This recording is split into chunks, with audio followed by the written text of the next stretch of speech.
بسم الله الرحمن الرحيم الحمد لله رب العالمين والصلاة والسلام على سيدنا محمد وعلى آله وصحبه أجمعين أما بعد. So today is part 2. We have a lot to cover, so I'm going to jump in immediately, where we're talking about the methods of the living benefiting the dead, or what is called isāl al-thawāb ila al-mayyit. And I said that by unanimous consensus of all the madhahib of Islam, certain things benefit the dead, and that is first and foremost his own good deeds that continue after him. And that's something that is no controversy. We mentioned the three things that are mentioned: Sadaqah Jariyah, and that is direct Sadaqah Jariyah, and knowledge that people benefit from, and a righteous child that makes dua for him.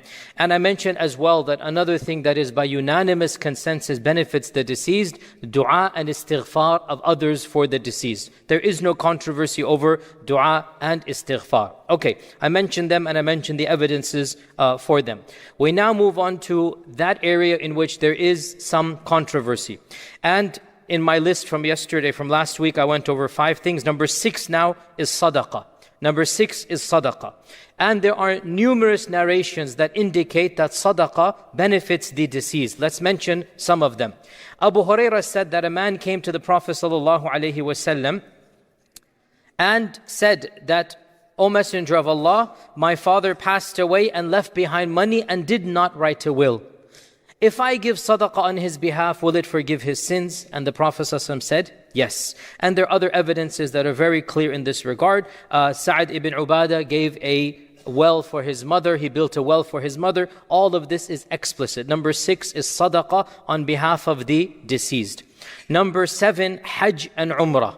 Hajj and Umrah. As I said, I'm going over all the hadith, and then I'm going to go back and look at the scholars of fiqh. So what does the hadith say? Hajj and Umrah. Hajj and Umrah. A number of traditions mention that the living can do Hajj and Umrah on behalf of the dead. This is something that is very explicit.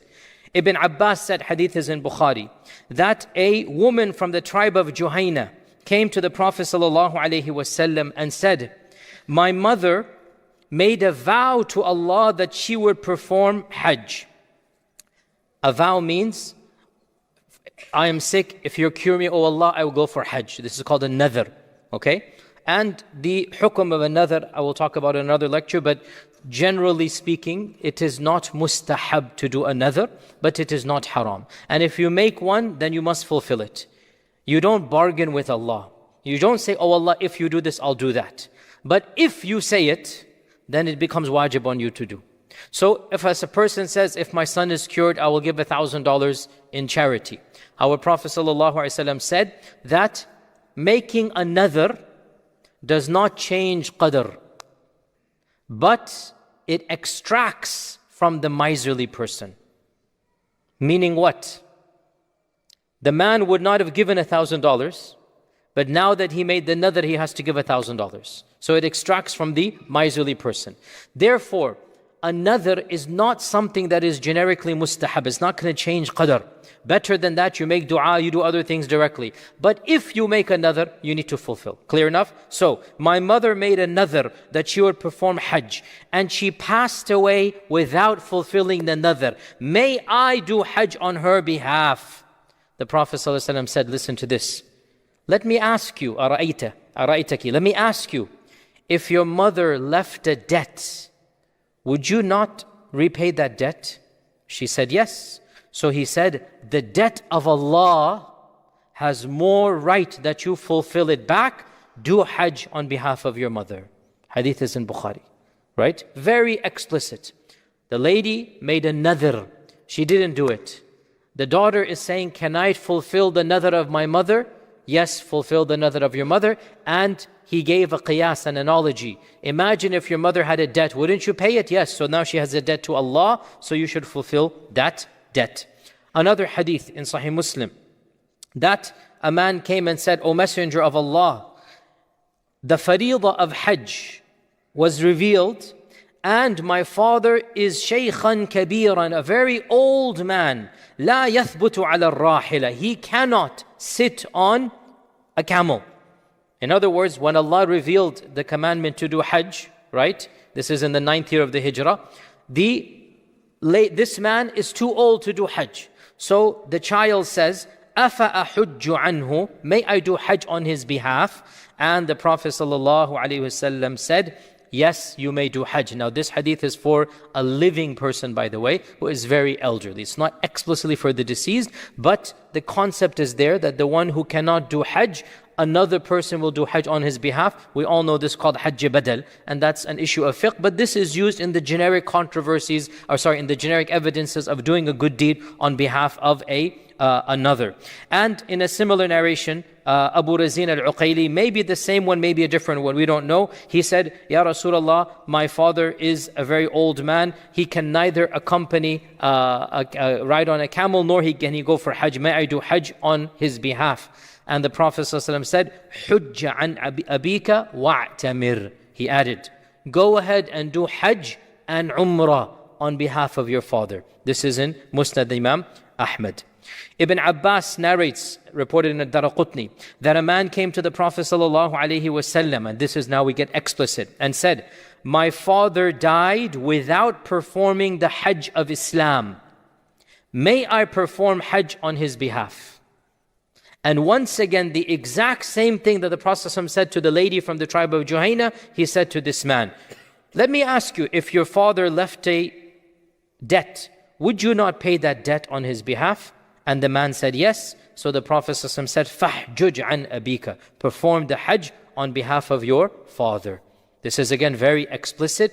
However, in all of these things, there is one point, and that is what?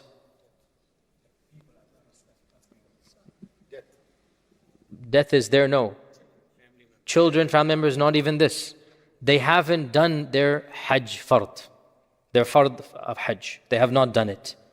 Either living or dead. They haven't done their fard Hajj. How about nafil? It's not mentioned here. You understand this, right? This is where the controversy is going to become. Because all of these hadith are mentioning the faridah of Hajj. And the Prophet was saying this is a debt owed to Allah. Okay, what if you fulfill the debt? Now you just want to pay extra. That's not explicit, but there's one narration that is used. And this is the famous one in Abu Dawood, that when the Prophet was going for Hajj, this is in the 10th year of the Hijrah, when he's going for Hajj, the Prophet ﷺ was wearing the ihram, and a man wore the ihram and said, Labbayka an Shubruma. Labbayk on behalf of Shubruma.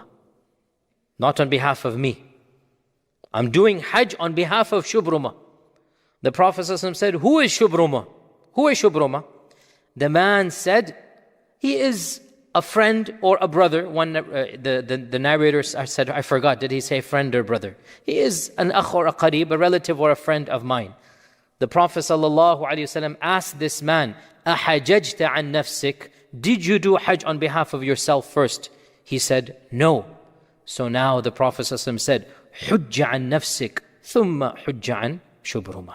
This is the famous hadith that we say to anybody going for Hajj Badal. Right? Anybody doing Hajj Badal, you cannot do Hajj Badal until you have done your own. What is the evidence? This hadith here. حُجَّ عَنْ أَبِيكَ ثُمَّ حُجَّ عَنْ نَفْسِكَ, ثُمَّ حُجَّ عَنْ شُبْرُمَا. Do Hajj on your own behalf and then go ahead and do Hajj on Shubruma. Now, the point here, the Prophet ﷺ did not ask, is Shubruma somebody who has done Hajj or not? He didn't ask too many questions. He let it be. And we have a principle in fiqh that تأخير البيان عن وقت الحاجة, delaying asking questions or delaying clarifying when you needed to clarify is an indication you don't need to clarify. The very fact that he didn't quiz the man, has Shubruma done Hajj? And by the way, Shubruma here, أخُ لي أو قريب. He didn't say father or mother. He said brother or friend or relative. Right? Clearly Shubruma is not the father. Shubruma is a friend or a relative or a brother. This shows as well we're widening the case. It's not just the son or the daughter on behalf of the parent. So these are the ahadith about fasting, and about Hajj and Umrah. Category 9, fasting. Category 9 is about fasting. A hadith about fasting. Aisha narrated that the Prophet ﷺ said, من مات وعليه الصيام صام عنه وليه. متفق عليه, Bukhari and Muslim. Whoever dies and he had some fast that he had to still do, then his wali should fast on his behalf. So, a person fell sick the last year of his life, Ramadan came, and he wasn't able to fast a week, and then he passed away that year. And his children know, oh, he has 1 week left. So, the hadith is what? You should make up that week. Okay? A lady did not fast a week, and she passes away. Her daughters know, oh, my mother didn't make up that week that she was supposed to make up. So then her daughters should make up that week that was not fasted when she or he was able to fast. We're not talking about elderly that give kafara, that's something else. No, we're talking about somebody who did not fast for a legitimate excuse and then thought, I'll make it up. And then died before he or she can make it up. In this case, the hadith is explicit. Whoever has some fast left over, then his or her wali should fast on their behalf. And in the Musnad Imam Ahmad, Ibn Abbas said that a lady came to the Prophet ﷺ and said, my mother passed away and she did not make up all of the fasts of Ramadan. You know, ladies don't make up all the fasts. She died before she could make it up. Should I fast on her behalf? And the Prophet ﷺ said, Sumi an ummiki. Fast on behalf of your mother. Musnad Imam Ahmad. Now, in both of these hadith, what is the circumstance? Making up. They do not mention what? Nafil, voluntary. So this is where we're getting now to why is there controversy? Okay, what is going on here that scholars have differed? When you read the ahadith, you find certain conditions in some and not in others. Hence, we're going to get to this controversy. The ninth and final of the list before we move to the scholars of fiqh. The ninth and final, and this technically comes under sadaqah, but it is explicitly mentioned, and that is udhiyah. Udhiyah. Udhiyah is a type of sadaqah. And so technically we can add it to category number 5 and say this is, a type of sadaqah, but still because it is mentioned specifically, I put it in a separate category. And the hadith is authentic in Musnad Imam Ahmad that Amr ibn al-As, the famous companion, the father of Abdullah ibn Amr ibn al-As, the famous negotiator, the famous person who became the grand vizier, if you like, or the prime minister under Muawiyah, the sahabi who was blessed with a very keen sense of politics, this Amr ibn al-As. And of course his father, Al-As ibn Wa'il, was one of the icons of Quraysh. Ayat were revealed about Al-As ibn Wa'il, not very positive. This is Al-As ibn Wa'il, but he was one of the icons of the Quraysh. And he's from a very noble family, noble meaning bloodline, not noble meaning his actions. So Al-As ibn Wa'il, well known. Amr ibn al-As said, Ya Rasulullah, my father Al-As ibn Wa'il, before he died, he made a nadhr to Allah to sacrifice 100 camels. 100. He was a wealthy man. He's one of the leaders of the Quraysh. And my brother, Hisham, took half of that nadhr and the other half is on me. So the two sons, Hisham and Amr. And interestingly enough, Hisham and Amr both accepted Islam and the father refused to the end and he did not accept Islam. So Hisham took on 50 and sacrificed 50 on behalf of his father. Now Amr is saying, do I have to do the other 50? And our Prophet ﷺ said, أما أبوك فلو كان أقر بالتوحيد فصمت وتصدقت عنه نفعه ذلك. This is a very important evidence. If only your father had accepted Tawheed. أما أبوك, how I wish, alas, if only your father had accepted Tawheed, then if you had fasted and given charity on his behalf, he would have benefited from that. Meaning what? Should you or should you not? There's no point. There's no point. Why? Because he didn't die as a Muslim. Now this hadith is quite explicit. This is not fard. This is not something that is obligatory. Sumta, siyam is mentioned here. وَتَصَدَّقْتَ. And this is not obligatory per se, it's just he said, I want to give 100 camels. It would have benefited him. Okay, so these are 9 explicit categories about mentioning deeds that can benefit the dead. And I mentioned pretty much, as to the best of my knowledge, pretty much comprehensively. If there's any that I have not mentioned, please come to me and I will add them next week and credit you, inshallah ta'ala. I've tried to do my research to the best of my knowledge. The 9 explicit things that are mentioned of benefiting the dead. And when it comes to isāl al-thawāb, it's only the last 4 or 5. The first 3 or 4, as we said, is the man himself and his own actions. So isāl al-thawāb is actually very limited here. Now, there's a few that people have tacked on. Most importantly, the hadith, recite Yasin over your dead. And some ulama have attempted to use this hadith to say reciting the Qur'an is explicitly mentioned in the hadith for the dead. But the majority have said, look, whether Qur'an reaches or not, we're going to talk about in 5 minutes, this hadith cannot be used. Why? Because اقرأوا على موتاكم Surah Yasin. Firstly, inshallah, it is a Hasan hadith. It is a Hasan hadith, just barely authentic. And even those who consider it to be not authentic from the classical scholars, they still acted upon it because this is in Fada'il al-A'mal, as we mentioned many weeks ago. And pretty much the consensus of the Ummah for 14 centuries or 13 and a half century was that you may act upon slightly weak hadith when it comes to Fada'il al-A'mal, when it comes to supererogatory elements. And I mentioned this. Imam al-Nawawi says there's ijma' on this issue, and even Imam Bukhari, Imam Muslim, they use da'if hadith in all of their books other than their Sahih. This is well known, and I mentioned this in a Q&A, you can check it up. So the point being, it is the custom of the Ummah and the explicit statements of pretty much the majority of the scholars that when the person is on his or her deathbed, it is a part of our Sharia to recite Yasin. Now, why then am I saying this hadith cannot be used to talk about isāl al-thawāb al-mayyit? Why? The guy is still alive. Why is Surah Yasin being recited then? To ease the pangs of death. So the evidence might be authentic, but it is being used in a manner that is not meant to be used. You get my point here.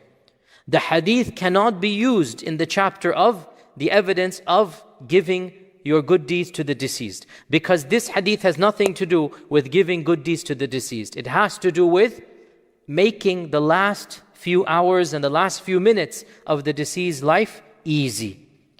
So there's no isāl al-thawāb going on here, okay? So there's nothing of this nature. Also, there are some ahadith that are closer to being fabricated. They're very weak. And scholars unanimously agree when the hadith is very weak or slightly above fabricated, we completely abandon it, in which there's encouragement to read, for example, قُلْ هُوَ اللَّهُ أَحَدٌ 11 times in the graveyard. Even when you read it, you know this is weird. Go to the graveyard and recite 11 times قُلْ هُوَ اللَّهُ أَحَدٌ over the dead. So these types of hadith are almost fabricated. They are considered to be not even worth it. They're not found in any of our mainstream. They're found in very obscure works and they're very weak. So there's nothing authentic to the best of my knowledge other than what I have said. Jayyid. Now, I've mentioned the ahadith. Now let's look at how our scholars of fiqh understood these ahadith. There is a spectrum of opinion when it comes to gifting the good deeds to the deceased and our madhahib. Some of the madhahib were stricter and some of the madhahib were more open-minded in this regard. And what is very interesting, and I need you to pay attention, this is going to be a very detailed lecture, inshallah, the next half hour, and I don't want to lose anybody in this. It's going to be a very detailed lecture, as I promised you. It is my goal, inshallah, that this is the most detailed you have ever heard on this topic. Dare I say, maybe even, I haven't found any even on YouTube, to the best of my knowledge, in the Arabic language, because every person just gives what he thinks is the right answer. Very few are willing to mention other opinions and discuss them unbiasedly. Everybody wants to give his opinion and then reject the others. And my goal is to see what has the Ummah said. I'm not the first, I'm not going to be the last. What has 14 centuries of tradition said? What have our great fuqaha, Imam Abu Hanifa, Imam Shafi'i, Imam Ahmad ibn Hanbali, Imam Taymiyyah, what have they said before I possibly say perhaps this one seems to be stronger? So let's say what the classical ulama have said.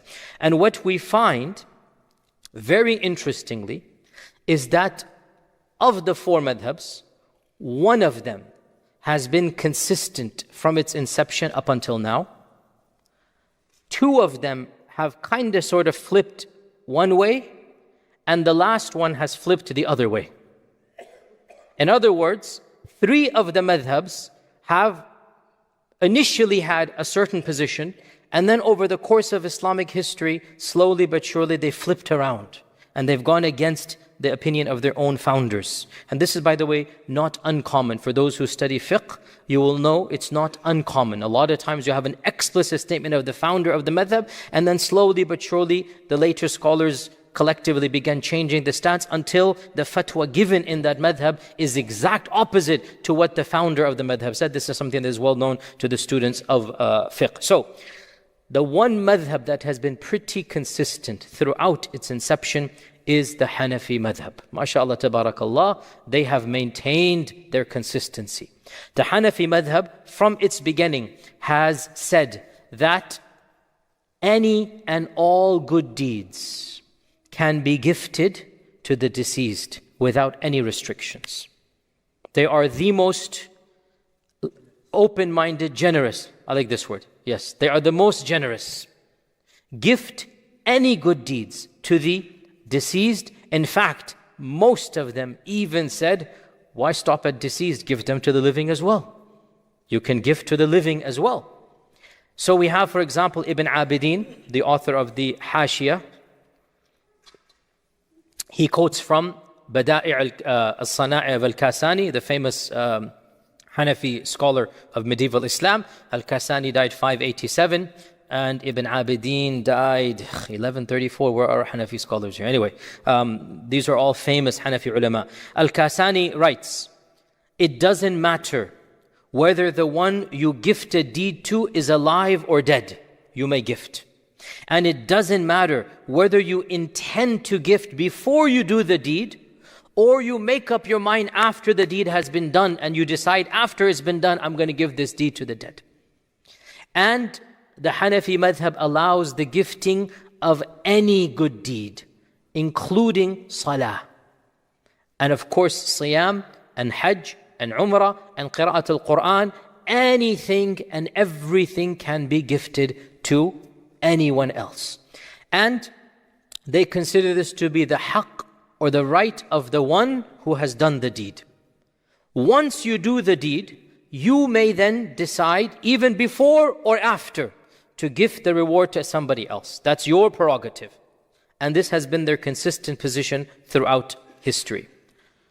As for the Shafi'i school and the Maliki, the Imams, both of them, began in one position, and then over the course of history, especially the Shafi'i madhab, the modern Shafi'i madhab has essentially completely gone against. And as for the Malikis, and out of the 4 madhabs, by the way, I must confess, the Maliki madhab is the one I am the least familiar with in terms of development and whatnot. That's because geographically it occupies a region that is different than the other 3, and I have better dealings with the books of the other 3. Nothing against the madhab itself, my own personal issues. So, to the best of my research, the Maliki madhab is still divided on this issue, even though the founder was explicit.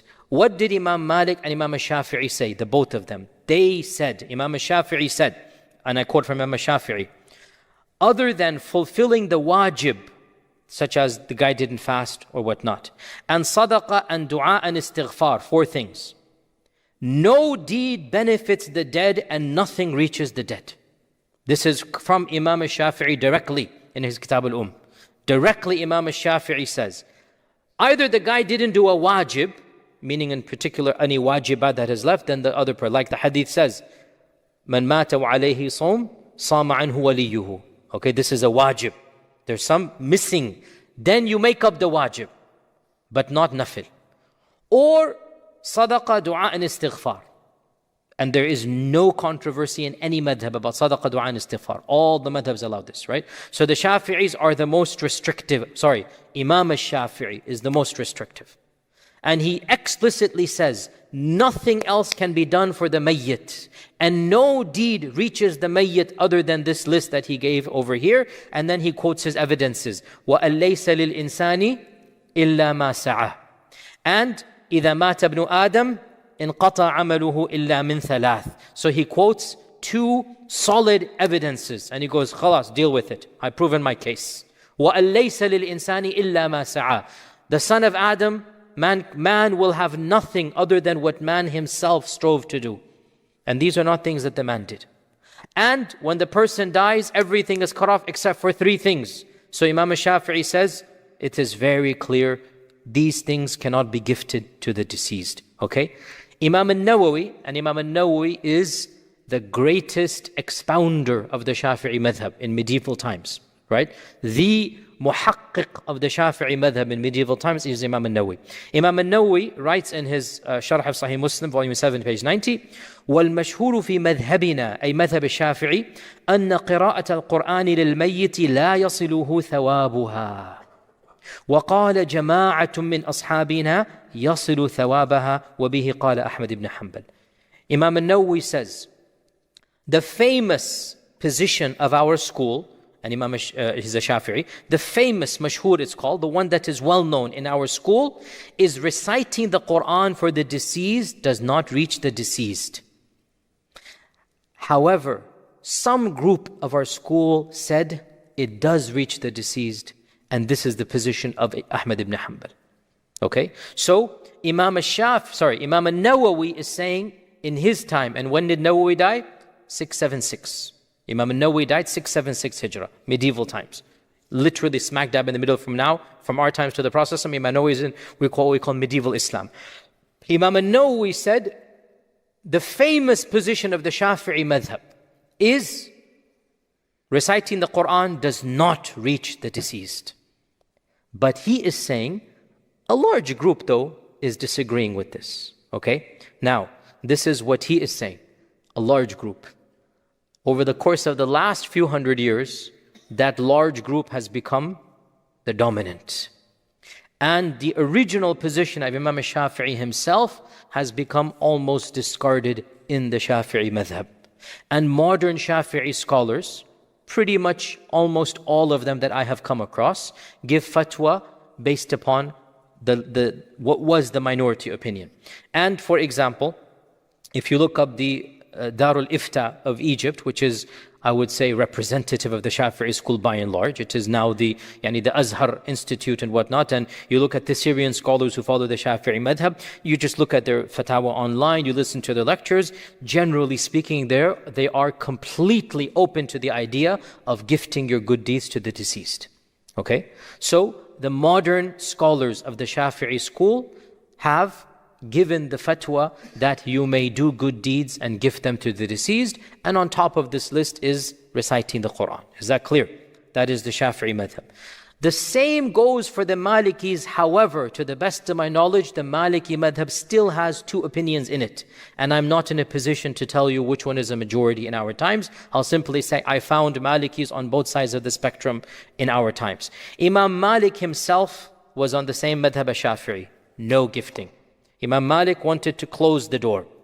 And Al-Qarafi, the famous Maliki scholar, writes, in our madhab, there are 3 types of good deeds. One type that, without a doubt, its thawab does not go to anybody else except the one who does it, such as Iman and Tawheed and the Kalima. Nobody can accept Islam on behalf of somebody else, right? And another type that the scholars have agreed that somebody can do them for the deceased, and these are al-qurubat al-maliyya. This is the Maliki madhab. Monetary good deeds can be gifted to the deceased. Any monetary. Give me examples of monetary. That is what monetary means. Give me examples. Sadaqah, what else? Masjid, what else?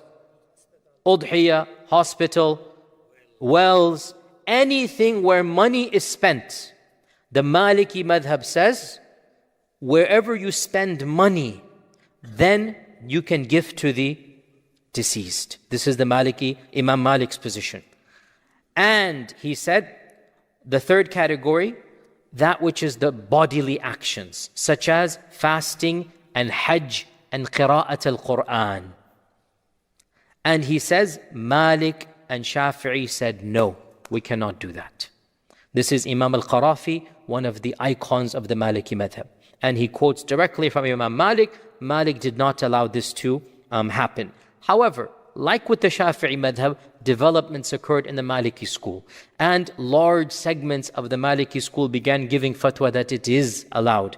And Ibn Hilal in his Nawazil, he writes, the fatwa of Ibn Rushd, the famous Maliki scholar. Ibn Rushd, one of the greatest Maliki scholars from Qurtuba, from Andalus.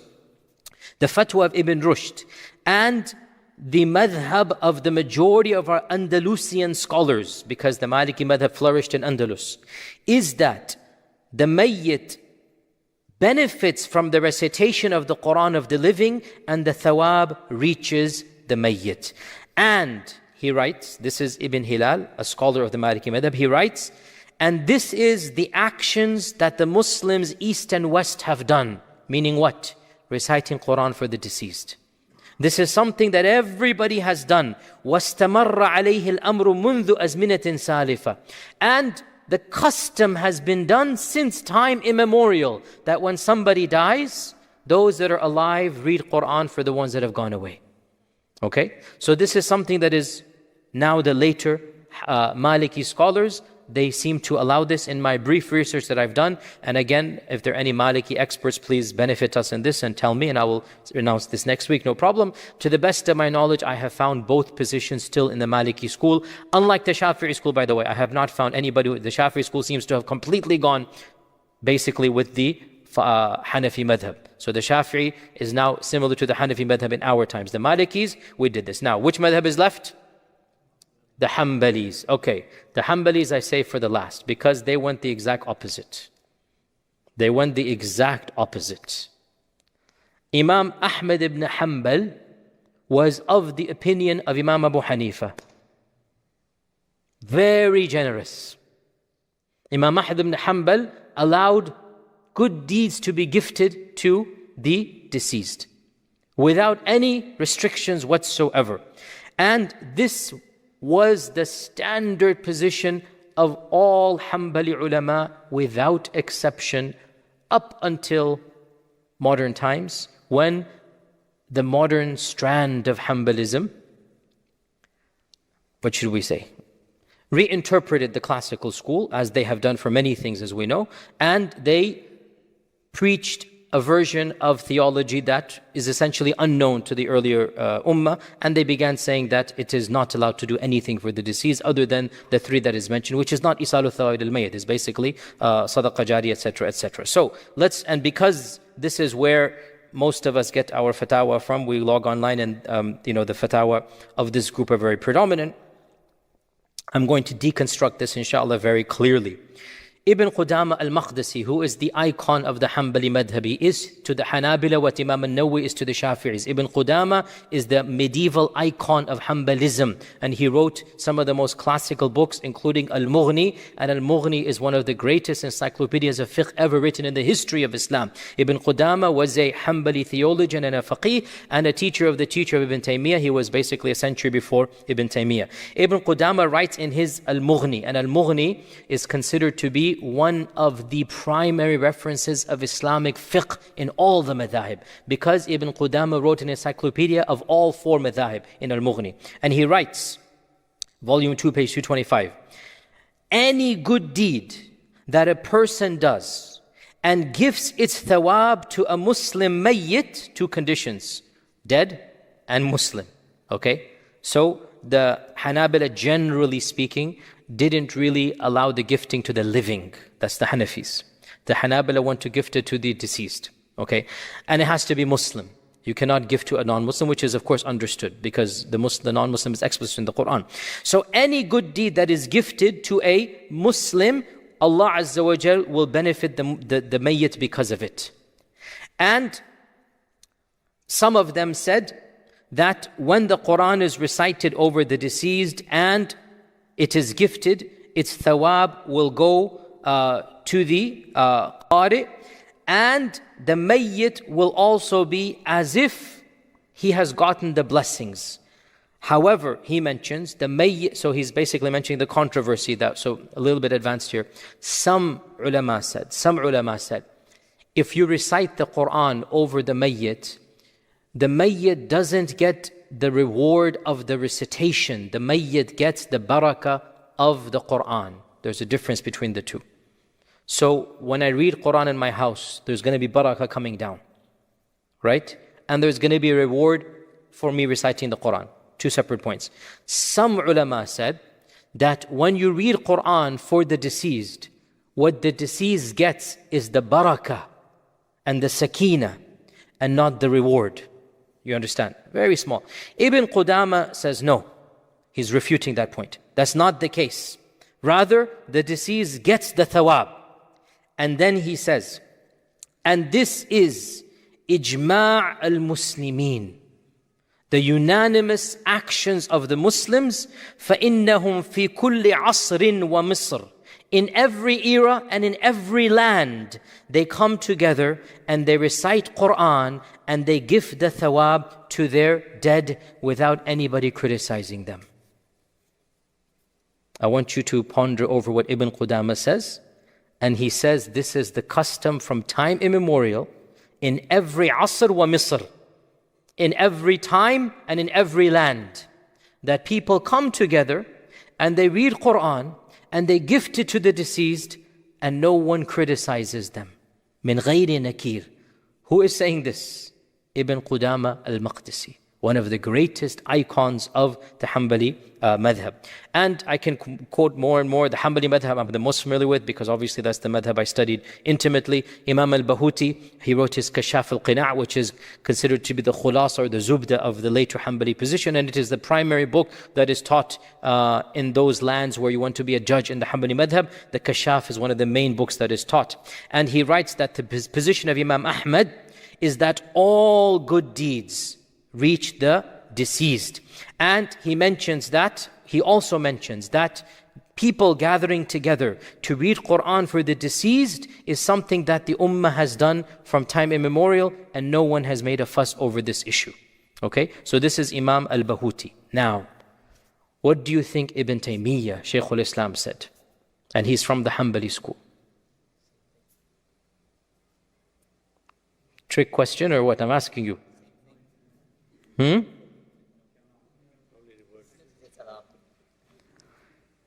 Taymiyyah and his student Ibn al-Qayyim, who are of course some of the most well-known ulama in the history of Islam, and people that obviously, as you know, I admire immensely, and I consider myself to be a minor student of their thought, they are very, very explicit that all good deeds can be gifted to the deceased. And this is a shock to many people to find out, because those who claim to follow these two icons are on the exact opposite opinion. And they are the ones who make a very big deal about gifting good deeds to the deceased, and about reading Qur'an for the deceased, and about coming together to read Qur'an for the deceased. Ibn Taymiyyah and Ibn al-Qayyim, on multiple occasions, there are over 10 specific points in his Majmu' Fatawa that I have, and also Ibn al-Qayyim in his Kitab al-Ruh, which I'm actually going to read from, because again, most of the people who presume they're following these two authorities have never actually read the books directly. They're only getting snippets from later authorities, and they rarely go back to the original. Ibn Taymiyyah writes, Majmu' Fatawa, volume 24, page 252, it is confirmed, يعني ثبت باليقين, something well known, that the Prophet ﷺ allowed giving charity for the deceased, and he allowed fasting for the deceased. And these evidences and others, the whole 9 categories I mentioned, are used by Imam Ahmad and Abu Hanifa to allow gifting other deeds like the salah and the qira'at al-Quran to the deceased. This is Ibn Taymiyyah writing. Even the salah, if you want to, and qira'at al-Quran, basically what is mentioned in the hadith is not a comprehensive list, it is an illustrative list. So anybody comes and says, I want to do this, the Prophet says, go ahead and do it. Anybody comes and says, I want to do Hajj, I want to do Sadaqah, I want to do fast, go ahead and do it. It's not a comprehensive list. It is illustrating examples, and from this you get the principle. What is the principle? Any good deed can be gifted for the deceased. However, Ibn Taymiyyah says, It should be known, and I like this, is Ibn Taymiyyah truly is an academic and an intellectual. Listen to what he's saying. It should be known that it is not from the regular customs of the Sahaba and Tabi'un that every time they prayed, or every time they read Qur'an or fasted or did Hajj, that they would gift their deeds to the deceased or even to their relatives. And indeed, the best method is to follow what the Salaf did. So he is saying, theoretically it is allowed. It's allowed. At the same time, we shouldn't just start gifting every single good deed, and I'll mention why in a while. And in volume 24, page 233, he was asked about the practice common in his time of hiring people to read Qur'an for the deceased. So what they would do is that they would pay money to some Qurra. They would come to the house and the Qurra would read Qur'an and gift it to the deceased. And Ibn Taymiyyah says that none of the scholars encouraged hiring others to read the Qur'an. But if people read the Qur'an and a gift is given to those charity, Sadaqah is given, not a contract, i.e. people come and you just gift them from the waratha, from the mayyit's money. Or if somebody comes and does it without any gift, like he just wants to do it, then the person shall be gifted the deed of the Qira'at al-Qur'an. Right? So what is Ibn Taymiyyah saying? Don't pay people to come and read Qur'an. But if people come and you just give them a gift, and it's not a contract you sign that I'm going to come and do that, you feed them, you do something for them, no problem. And if somebody does it out of his ihsan, he wants to benefit the dead, also no problem, and it will go to the mayyit. Now, another point I want to also mention, in volume 1, page 317, somebody asked him about gifting to the Prophet ﷺ in particular. Can I do a good deed and gift it to the Prophet ﷺ?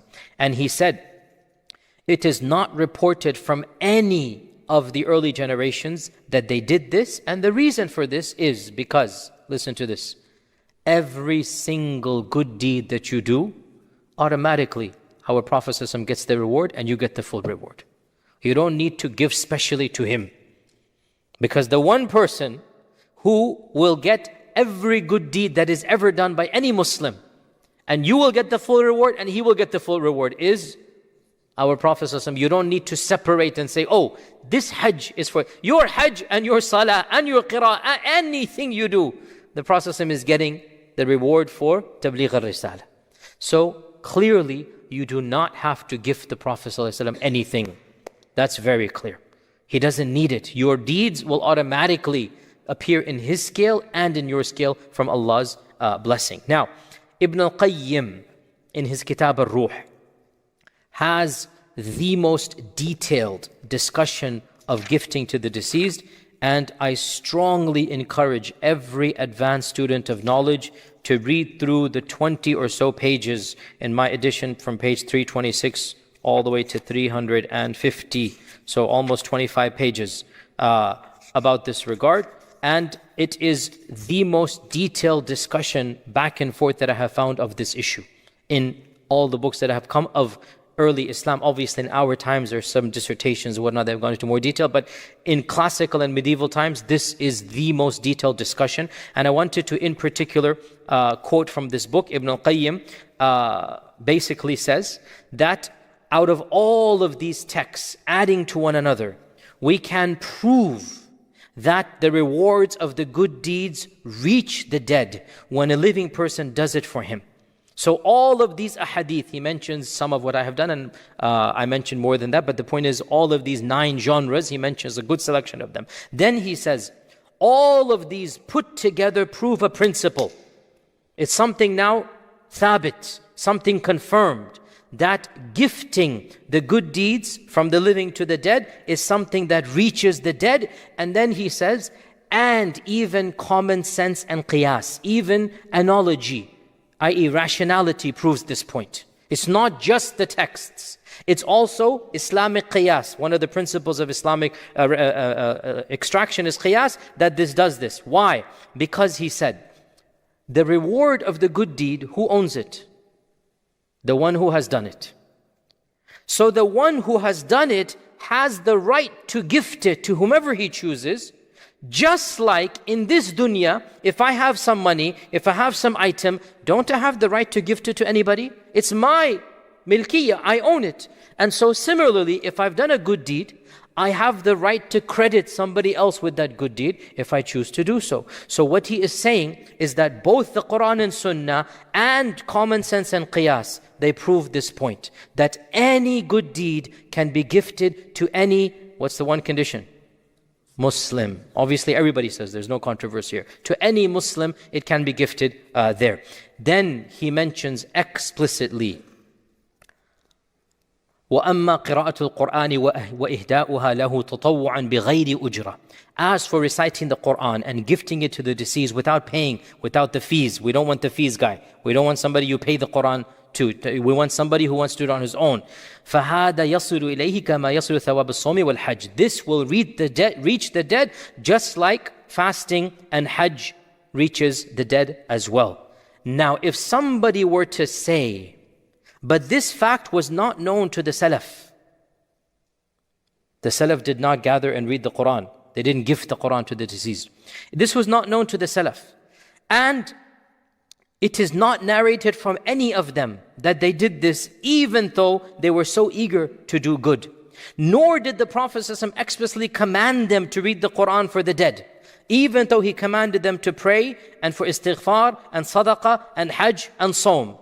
So if the qira'ah of the Qur'an would reach the dead, he should have told them to do this. You see what he is saying now, right? He's taking on, if somebody were to say this. Now, here's the irony. He is taking on, essentially, the Shafi'i school. Right now, when he's writing the book. The Shafi'i school has abandoned this position. Who has adopted it? The later modified version 3.2 Hanbalis. Okay? Our modern strand, those who presume themselves following the Salaf, that strand is essentially almost unanimous that we don't do this. Ironically, and this is so beautiful if you read this, Ibn al-Qayyim, it is as if he is quoting his own later school and refuting them point by point. And his own school will not accept what one of their icons is saying. So he says, what if somebody were to say, and he means the Shafi'is, and in reality it has become his own school, that the Salaf didn't do this. We say, I'm going to summarize this because it's 2 pages of back and forth, and he's basically saying, this person is one of 2 categories. The first of them is that he is saying that Hajj and Siyam and Dua and Istighfar reach the deceased, but not Qira'at al-Qur'an. So we say to this person, what is the difference between reading Qur'an and between all of these other good deeds? What is the difference between them?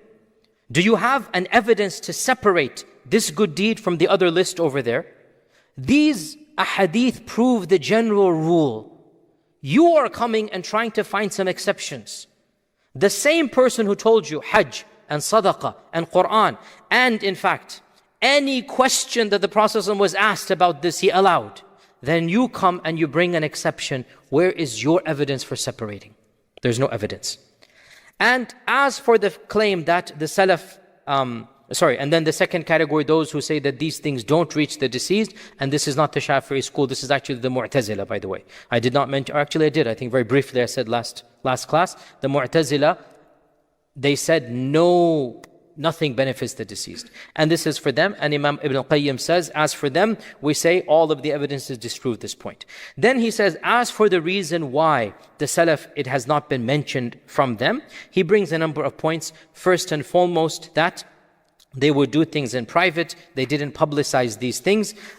Secondly, that the Prophet ﷺ, he himself was not the one who told them to fast and give sadaqah and hajj and don't do Qur'an. Rather, these were questions posed to him. And anybody who came and asked him, he allowed it to do. And therefore, theoretically, what he's trying to argue, if somebody had asked him Qira'at al-Qur'an, he would have explicitly allowed it as well. And then he says, how can anybody disprove that any of the Salaf did this? It is an unknown whether they did it or not. It's something we don't know. whether they did or not, and the other evidences prove that it is something that can be allowed. And he goes on and on. So this is Ibn al-Qayyim in his Kitab al-Ruh, and he has an entire section refuting the Shafi'i scholars who didn't allow isāl al-thawāb al-mayyit, which is the same evidences his later followers use in our times. And of them, Imam Shafi'i quoted two things. وَأَن لَيْسَ لِلْإِنسَانِ إِلَّا مَا سَعَى. Right? And what's the second one? إِذَا مَاتَ ابْنُ آدَمْ انْقَطَعَ عَمَلُهُ إِلَّا مِنْ ثَلَاثٍ. And he has a section how to respond to these evidences. And he says, as for this point of وَأَن لَيْسَ لِلْإِنسَانِ إِلَّا مَا سَعَى, we can answer this from a number of ways, and I'm only going to mention two of them. One of them, which I really liked, Ibn Aqil, the famous Hanbali scholar of the 5th century, said, this verse, وَأَن لَيْسَ لِلْإِنسَانِ إِلَّا مَا سَعَى, does not negate isāl al-thawāb إِلَى الْمَيِّت. Why? This is a very interesting point. Pay attention to this. Think about who you would gift a good deed to. And then ask yourself, why am I gifting a good deed to this person? What is the response? Why? He did something for me. That's why I'm gifting him a good deed. Now, why would I spend $10,000 going for Hajj and sacrifice 2-3 weeks of my life and toil and get involved with the Hajj and the crowd and the zahma and this and that? Why would I do that and then in the end say, oh Allah, all of this I want to gift to so and so? Why would I do that? Because I owe a huge debt of gratitude to that person. Correct? Ibn Aqil says, وَأَن لَيْسَ لِلْإِنسَانِ إِلَّا مَا سَعَى. This is his sa'i. Somebody has impacted you so much that you want to gift your good deeds. This is, and wallah, how profound is this? How true is this, right? You don't gift good deeds to strangers. You don't give good deeds to every Tom, Dick and Harry or Tahir, Hadith and whatever, Mikael, whatever. You don't do this. You gift it to those who've had impact on you.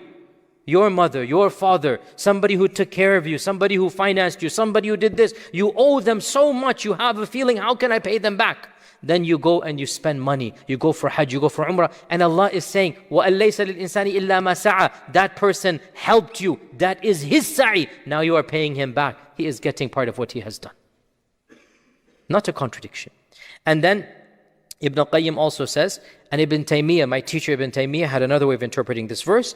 And he says, وَأَن لَيْسَ لِلْإِنسَانِ إِلَّا مَا سَعَى. A person only basically owns what he himself has done. And this verse is correct. The verse does not negate that another ownership of a good deed can transfer to him. I.e., what he is saying is that the verse is saying, your good deeds are what you own. That's true. The verse is not negating that if somebody wants to transfer his good deeds to you, you cannot own them. It's not your haqq. You cannot demand anybody else's good deeds. You cannot. But what if that person gives you? The verse does not negate. وَأَن لَيْسَ لِلْإِنسَانِ إِلَّا مَا سَعَى. You only have the right on Judgment Day for what you have done. That is your haqq. Can you demand the haqq of another person's good deeds? No. But what if that person voluntarily gives you? The verse does not negate that. The verse allows this to happen. And he says as well, when the son of Adam dies, this hadith also the same thing can be applied here. His deeds finish. And it's true. It doesn't say somebody else's deeds cannot be gifted to him. Very clear here. Yes, of course, your deeds finish. But there's no negation of benefit from other sources. There's nothing of the sort. And therefore, it is very clear that Ibn al-Qayyim and Ibn Taymiyyah are upon the standard Hanbali madhab and the position of Ahmad ibn Hanbal himself. And it is also the Hanafi position, and it is the modern Shafi'i position, and it is many of the modern Maliki scholars as well. Essentially, to be very simplistic, the entire Ummah in our times has agreed that one may gift good deeds to the deceased, especially Qira'at al-Quran, except for one small movement that became popular in the early 90s. It took the world by storm, and it has a huge impact. I also was swept up in it, as you all know, in an earlier stage of my life. And that understanding of Islam it is very appealing, but at the same time, when you look deeper and you go to the sources, you find that it is not the majority. It has never been the majority. In fact, it goes against its own founders. And I have said before, and I say again, if Ibn Taymiyyah had been alive today, the very school that claims to follow him would have been the first to kick him off of their own manhaj. This is well known. In any case, to give you some examples, the Lajna Da'ima of the Kingdom of Saudi Arabia, the senior committee of ulama, and its fatwa dated 2232, they were asked about reciting the Quran for the deceased, and they said that there are two opinions on this issue, but the correct opinion is that it does not reach the deceased, and in fact, to recite the Quran over the deceased is a bid'ah. Okay, so they said it is a bid'ah to recite the Quran over the deceased. And this is the position of pretty much all of the famous scholars. And again, I say this with respect. Do not read into my statements as anything of disrespect. These are ulama that I studied with. I still respect them to this day, even if I disagree with their positions. That is their version of Islam, and I know they were sincere. I have no doubt about it that they were sincere, but that is an opinion, and we respect that opinion. And they are not the first to say it. Even though, to be brutally honest, to say that it is a bid'ah is a bit harsh. The classical scholars was give and take. And by the way, this is one fundamental difference. Imam Shafi'i and Imam Abu Hanifa, they didn't make tabdi' of one another. It was positions they held. Isāl al-thawāb al-mayyit. It goes, it doesn't go. No big deal. That's my opinion, that's your opinion. But to claim my way or the highway, that's dangerous. That is where the problem comes. And the classical ulama did not have this very, very intransigent view. This is something that Ibn Taymiyyah, Ibn Qayyim is arguing like an academic, back and forth. If you want to hold that, okay, no big deal, but this is my opinion. He never made tabdi', takfir, no big deal. This is my position, I'm going to prove it, but hey, if you want to follow your position, alhamdulillah, no big deal. But to come and say anybody who disagrees is not a good Muslim. Anybody who disagrees, your Islam is doubtful. You're mubtadi', you're dal, you're mudil, you're off the manhaj. This attitude is harmful to the ummah. And we've seen the harm that it has caused. And again, this is something we have to be clear about. We don't find this in the character of the early ulama, and especially of Ibn Taymiyyah, Ibn Qayyim. We don't find it. But we do find it in groups that claim to follow them. And I have no problem. You want to say that reciting the Quran is not allowed? This is what Imam al-Shafi'i said. Not Ahmad ibn Hanbal, by the way. Imam al-Shafi'i said, no problem. But don't make the other group mubtadi'. Don't say you're dal, mudil, this is wrong. Have your position, defend it, and then tolerate a position that goes back to the tabi'un, tabi'un. That was and still remains a majority of the ummah to this day. This is where I have to say this is the mistake. The mistake is not in the position you want to hold. The mistake is in not allowing another position to have a legitimacy to it. Because this is where we get fractions, fighting, infighting. We have enough problems outside the ummah to be worried about fighting over these issues inside the ummah.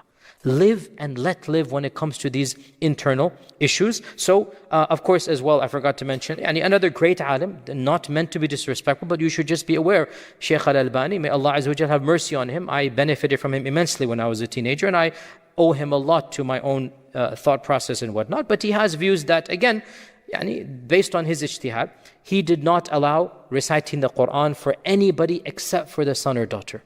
Because he has a certain usul, which is very literalist, as you know, if you know Shaykh al-Albani, and he basically did not allow any person, any brother, any friend, even the parent for the child, no.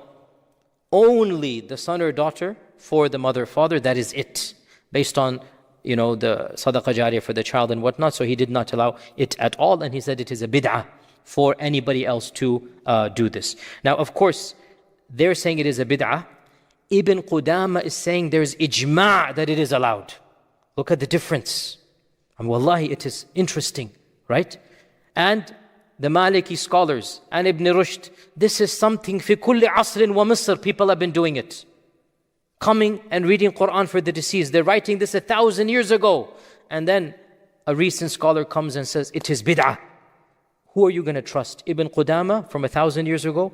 Or Ibn Rushd from also 1,200 years ago, saying that the ummah is doing this from time immemorial? Or somebody 50 years ago saying it is bid'ah and dal and budil. Yani it's up to you who you want to trust. But in any case, to conclude, in our times, pretty much the entirety of the Ummah, including the Shafi'i madhab, which used to say something else, except for, as we said, one modern strand of Hanbalism, it has allowed the gifting of the Qur'an to the deceased and doing good deeds for the deceased without any conditions whatsoever. It is something that is allowed. Some of the Malikis, they distinguish between a'mal maliyya and a'mal badaniyya. And they said only monetary deeds reach and not deeds of the body. But generally speaking, the vast majority of scholars allowed the gifting of especially in our times, they allowed this. And to finish off, 2 points. Number one, we've talked about the issue of gifting, but do realize, when you gift your good deeds to the deceased, what you are doing is saying to Allah, "Oh Allah, I don't want this good deed anymore. Give it to somebody else." That's what Ibn Taymiyyah is pointing out. Don't make a mockery of this thing. If you go around gifting all your good deeds to everybody, what you are saying, you don't have any good deeds left. That's not what this concept is for. Do you go around giving all of your money to somebody else? No matter how much you love somebody, they'll take some of your money, but you keep some for yourself. And the more you love them, the more you give, but you also have rent to pay. You also have yourself to take care of. When you gift, see, a lot of people don't understand this. When you gift a good deed, you are saying, if this is the deed, "Oh Allah, I don't want it. Give it to my mother." Now, no doubt, you should gift to your mother, your father, your deceased. Go ahead, whoever needs to be gifted. But you also need a healthy dosage for yourself on Qiyamah. Now, question, why would you give something that you have done? Response, because you love someone so much and you owe them so much that that's their haqq on you. Also, you hope that Allah will give you for your generosity. You see, that's a very key point here. When you're good to somebody else, Allah will give you. So, a lot of people say, when I gift my umrah to my whatever, will I get the reward of the umrah? Technically, no you won't. Technically, no you won't. But you will get the reward of gifting something so precious to somebody else. And that is its own reward, number one. Number two, can Allah not gift you and the other person? Theoretically, yes. But technically, that's not what ihda al-thawāb means. Do you understand my point here? Allah ala kulli shayin qadir.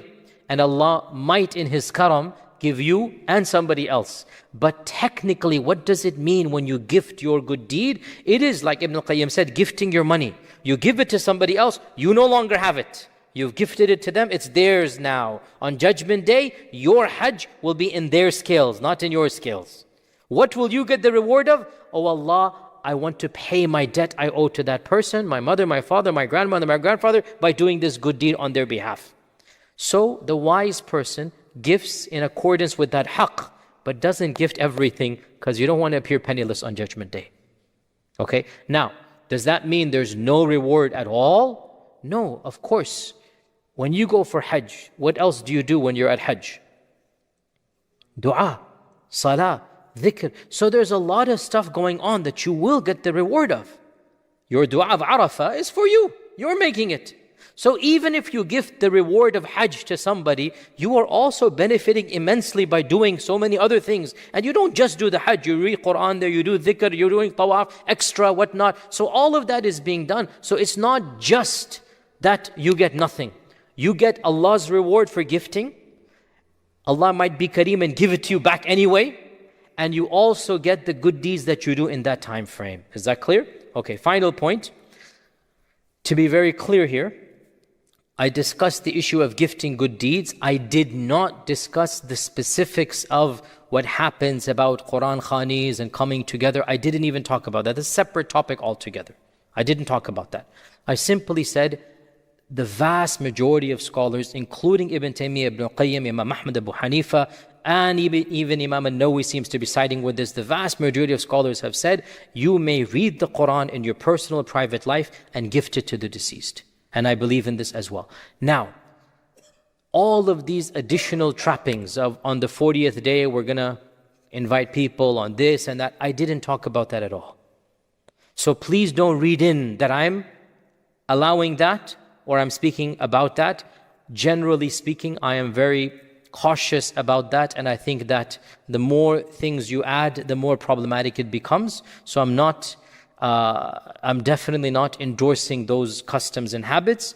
That having been said, I also want to say that perhaps the strictness with which one group has criticized coming together and reading Qur'an is also not in its place.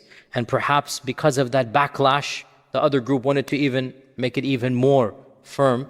And for every action, there is an equal and opposite reaction. This is human nature. Neither is it the worst of all evils, nor is it something that is inherently encouraged in the Sharia. This is my position. Neither is it the most bid'ah of bid'ahs, or there's anything. In the end of the day, people are coming and reading Qur'an. I mean, calm down. It's not the end of the world. It's not Qiyamah has come. They've come to read Qur'an. They're not doing something evil per se. Okay? Is it good to specify a time and a tariqah and a method? I don't think so. But is it evil? I also don't think so. So I don't encourage it. But at the same time, I wouldn't make a big deal of it. In calmer situations like right now, I tell you, don't do it. But when somebody has passed away and their family is doing it, for you to barge in and say haram and kufr and bid'ah, this is not Islam, what you are doing. Wallahi, what they are doing is closer to the spirit of Islam than what you are doing. If you think that you're going to come closer to Allah by being harsh and mean because they're reading Qur'an over the deceased. And Ibn Qudama says there's ijma', and Ibn Humam says fi kulli asrin wa Misr, people have gathered and read the Qur'an. This is something that has been done. I don't encourage it, but it's not something that is inherently evil that we have to be warning against. We teach that don't, if you're able to, don't do it in your families. This is what I say, honestly, don't do it. Do what our Prophet told us to do. If you want to do something, go for Hajj. If you want to do something, build a well. This is far better than reading Qur'an, to be honest, because building a well is Sadaqah Jariyah. Reading Qur'an is a page or two.